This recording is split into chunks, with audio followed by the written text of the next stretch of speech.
Okay, in this video I'm going to talk about just how much energy is involved in raising temperature, or just do some of those calculations focused on energy changes associated with temperature in the environment, or heat.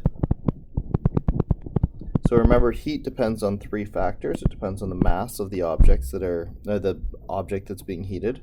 It depends on the type of object, in that the dependence on the type of object is in the specific heat capacity, or C. And it depends on the change in temperature. So just as a simple example to give us an idea of how big these numbers are, we'll figure out how much energy it would take to raise a cup of water, 250 milliliters, from 25 degrees to 85 degrees Celsius. So let's just do delta T off on the side on its own. 85 degrees C is our final temperature, that's T2. Our initial temperature was 25 degrees C. So we're talking about a temperature change here of 60 degrees Celsius. And then all we have to do here is put these numbers in. So remember again, 1 milliliter is equal to 1 gram because we're dealing with water. So if I say 250 milliliters, that's the same as saying 250 grams. So 250 grams, specific heat capacity of water is 4.18 joules per gram degree C. And our temperature change of 60 degrees Celsius, 250 times 4.18, 60. So 62,700 joules of energy. So that's quite a bit of energy to raise that temperature of that water. We could also express this as 62.7 kilojoules. All right, let's look at the process from the other way around. Let's say we have 10,000 joules of energy. We're going to put it into 200 grams of iron. Just need to look up here the specific heat capacity of iron. And we're going to see, if we do this, what temperature change we get for the iron.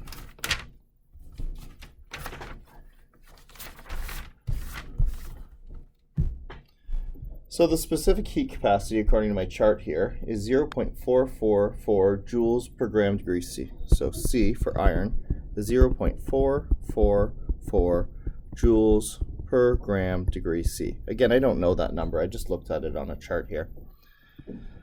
So the change in energy is 10,000 joules. Our mass is 200 grams, just given to us straight here. So Q depends on the mass, the type of the material, and the change in temperature. So I got 10,000 joules worth of energy, a mass of 200 grams, a specific heat capacity of 0.444. You'll notice it actually takes a lot less energy to change the temperature of iron than it would have of water, about 10 times less. So 10,000 divided by 200, divided by 0.444. I get a temperature change here, a delta T, of 112.6 degrees Celsius. So if I started with a temperature of 20 degrees, you might be able to just look at this and do this in your head, but if you want, you can use the formula like I am down here. Then you're going to end up with a final temperature, taking 20 degrees and increasing it by 112, of 132.6 degrees Celsius. Again, if you can do that step in your head, you don't have to write it out, but there it is in a formula in case you're having any difficulty with that.